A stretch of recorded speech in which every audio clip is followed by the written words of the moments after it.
ये कोई कहानी नहीं बल्कि एक सच्ची हकीकत है जो जारा ने खुद हमारे साथ शेयर की। कैसे उसकी एक छोटी सी गलती उसके और उसके घर वालों के लिए एक बड़ी सजा बन गई। आखिर क्या हुआ था बेचारे के साथ? उस खौफनाक सच्चाई को जानने के लिए इस वीडियो को आखिर तक जरूर देखें। जारा को बचपन से ही जिन्नात में बहुत दिलचस्पी थी। ये चीजों से बहुत मुतासिर करती थी। वो हमेशा से एक जिन से मिलने और उसे देखने की ख्वाहिश रखती थी। उसे समझ नहीं आता था कि वो किसी जिन से कैसे राब्ता कर सकती है। उसकी एक दोस्त थी आयशा, जो मस्जिद के एक मौलाना साहब की बेटी थी। जारा खुद भी बहुत मजबी थी और 5 वक्त की नमाज पाबंदी से अदा करती थी। दोनों की दोस्ती बहुत गहरी थी। आयशा अक्सर जारा की खूबसूरती की तारीफ करती और कहती कि तुम पर तो इंसान क्या जिन भी फिदा हो जाए। एक दिन जारा ने आयशा से अपनी दिली ख्वाहिश का इकरार किया कि वो जिंदगी में एक बार जिनसे मिलना चाहती है। आयशा ने उससे मना किया और खबरदार किया कि यह खतरनाक हो सकता है। कोई बुरा जिन मल गया तो जिंदगी तबाह हो जाएगी। मगर ज़ाहरा अपनी बात पर रड़ी रही और अच्छे जिन से मिलने का तरीका पूछने लगी। आयशा ने हिचकचाते हुए उससे एक तरीका बताया। जब भी ये अमल करो तो अपने कमरे को बहुत साफ रखना। तुम्हें नमाज तहज के वक्त सूरज जिन की आयात को बार बार पढ़ना होगा। नहा धो करके साफ सुथरे कपड़े पहनकर कमरे में और अपने ऊपर खुशबू लगाकर 41 बार ये आयत पढ़ने से जिन हाजिर हो सकता है। जारा ने आयशा की बातें सुनी और उस पर अमल करने का फैसला किया। उसने अपना कमरा साफ किया और रोज रात को तकरीबन 12 बजे, जब सब सो जाते, वो सूरज जिन की आयत पढ़ती रहती। 6-7 दिन तक उसने ये अमल किया, लेकिन उसे कुछ महसूस नहीं हुआ। उसने सोचा कि आज आखिरी बार कोशिश करूंगी। अगर कुछ ना हुआ तो ये ख्याल दिल से निकाल दूंगी। ये जुमरात का दिन था। उसने तमाम रस्सूमान का पूरा ख्याल रखा, नहा धोकर साफ कपड़े पहने, कमरे को साफ किया, पूरे कमरे में और खुद पर बेहतरीन खुशबू लगाई। फिर वो बैठकर आयत पढ़ने लगी। जब उसने 76 बार आयत को दोहराया तो ठीक रात 2:50 पर उसे अपने कमरे में एक गैर मामूली मौजूदगी का एहसास हुआ। उसने आंखें खोलीं तो देखा कि उसके बिस्तर पर एक इंतहाई हसीन चेहरे वाला शख्स बैठा है, जिसके चेहरे पर एक नूरानी चमक थी। जारा हैरान रह गई। वो हिल भी नहीं पा रही थी, बोल भी नहीं पा रही थी। तभी वो शख्स बोला, अस्सलामे अलैकुम मोहतरमा जारा।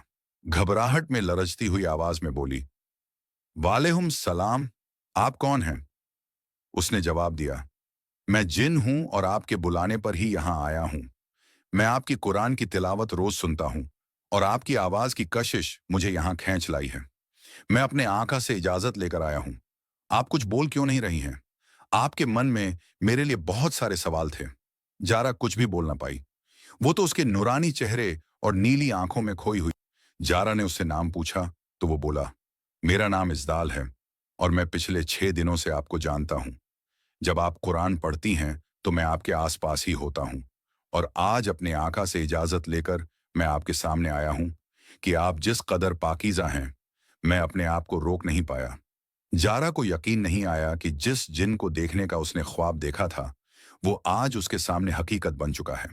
वो और कुछ पूछ पाती कि अचानक उसकी आंख खुल गई। सब कुछ नॉर्मल था। वो पढ़ते पढ़ते ही सो गई थी। ये एक ख्वाब था और वो ख्वाब इतना हकीकी था कि उसे लग रहा था, उसे यकीन नहीं आया कि उसने सिर्फ एक ख्वाब देखा था। वो ठीक फजर की नमाज अदा की और उसके बाद पूरे दिन वो अपने उस ख्वाब के बारे में सोचती रही। उसे लग रहा था कि सब कुछ वाकई हुआ था। उसने वाकई जिन को देख लिया था, लेकिन नहीं, ये सिर्फ एक ख्वाब था। उसके बाद जारा को दोबारा कभी वो ख्वाब नहीं आया।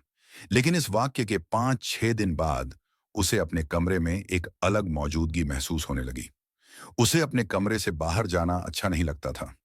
उसे लगता था कि वो बस अपने कमरे के अंदर ही रहे। कमरे में अकेले बैठना उससे बहुत पसंद था। वो घंटों अपने कमरे में अकेले बैठी रहती थी। वो अपने वालदेन या किसी भी खानदानी फर्द से बात नहीं करती थी। वो अपने रोजमर्रा के मामूलात पर अमल कर रही थी, लेकिन उस कमरे के अंदर रहने उसे कुछ दिखता नहीं था, कुछ महसूस नहीं होता था। बस एक मौजूदगी का एहसास होता था। और वो उस तकरीबन 1.5 साल ऐसे ही गुजर गया और जब जारा की उम्र 22 साल के करीब हुई तो खानदान ने इसकी शादी का सोचा। एक लड़का ढूंढा गया जो जारा को भी बहुत पसंद आया। वो एक अच्छे और तालीम याफ्ता खानदान से था। सब कुछ तय होने के बाद उन्होंने शादी की तारीख मुकर्रर की। जब मंगनी की तारीख तय करके लड़के वाले अपने घर जा रहे थे, तो उनकी कार का एक बहुत शदीद हादसा हुआ और दूल्हे का सर फट गया, जिसमें 8 टांके आए। वो कई दिनों तक अस्पताल में दाखिल रहा और फिर दोनों खानदानों के दरमियान मसाइल पैदा हो गए। किसी ने लड़के वालों को कहा कि यह रिश्ता मनहूस है। देखो, तुम जब मंगनी की तारीख दे करके वापस आ रहे थे, तभी तुम्हारा एक्सीडेंट हुआ और इस लड़के की जान जाते जाते बच्ची है। उस तरह उनके खानदानों में तनाजा हुआ और फिर शादी टूट गई। घर वालों ने उसे मामूल की बात समझा। ठीक है, दूसरा लड़का ढूंढेंगे। कुछ दिनों बाद उन्होंने फिर से दूसरा लड़का ढूंढा। जब उन्होंने उसे जारा से मिलवाया, तो उसके अगले दिन से ही वो लड़का बहुत अजीब सा बर्ताव करने लगा। वो जारा का नाम लेते ही घबरा जाता था, कहता था, नहीं नहीं नहीं, मुझे उससे शादी नहीं करनी, वो बहुत खतरनाक है। पता नहीं क्यों वो लड़का उसे डरा करता था। ये शादी भी मुस्तरद हो गई। फिर जब उसके वालिद ने तीसरा लड़का ढूंढना शुरू किया, तो एक रात को उसके वालिद को एक ख्वाब आया। इस ख्वाब में एक बहुत ही खतरनाक चेहरा उनके सामने आया और उन्हें बोला कि तुम्हारी हिम्मत कैसे हो रही है जारा के लिए लड़के ढूंढने की। जारा सिर्फ मेरी है, तुम्हें समझ नहीं आता है। मैं यहां हूं और जारा को मेरे अलावा और कोई नहीं ले जा सकता है। मैं जारा को पसंद करता हूं। और इतना कहकर वो ख्वाब टूट गया। जारा के वालिद उठे। उनके लिए भी ये बहुत हकीकी ख्वाब था। वो सुबह उठे और सीधे एक हजरत साहब के पास गए, जिन्हें वो जानते थे। उन्होंने हजरत साहब से बातचीत शुरू की। हजरत साहब उनके घर आए, सब कुछ देखा और उनसे कहा कि आपकी बेटी के पीछे एक आशिक जिन पड़ा हुआ है और वो उसका पीछा नहीं छोड़ना चाहता, उसका साथ नहीं छोड़ना चाहता है। इसीलिए आपके घर में ये सब हो रहा है। उसने आपकी बेटी से अपने तरीके से ही शादी कर ली है और अब कोई और दूसरा मर्द उसके पास भी नहीं आ सकता है। ये सुनते ही जारा को एकदम से सदमा लगा और वो वहीं बेहोश हो गई। सारे घर वाले उसे अस्पताल ले गए और जब अस्पताल में उसने आंख खोली, तो हजरत साहब और फैमिली वहीं पर खड़ी थी। अब जारा ने अपनी फैमिली को बताया कि उसने ये गलती की थी, अब कुछ नहीं हो सकता था। पूरी फैमिली को इसका साथ देना था। तो हजरत साहब ने उससे कहा कि तुम रोजी आयतें पढ़ा करो, वहीं से उसका छुटकारा हो सकता है। लेकिन उस दिन के बाद से उनकी मुश्किलात बढ़ने लगी। अब जारा उस कमरे के अंदर कैद रहती थी। उसे कोई ऐसी ताकत थी जो बाहर नहीं निकलने दे रही थी। उसे लगता था कोई उसे मुसलसल देख रहा है और उसे कुछ कहना चाहता है। लेकिन जब वो नमाज पढ़ा करती थी, तब ये सारी कैफियत खत्म हो जाती थी।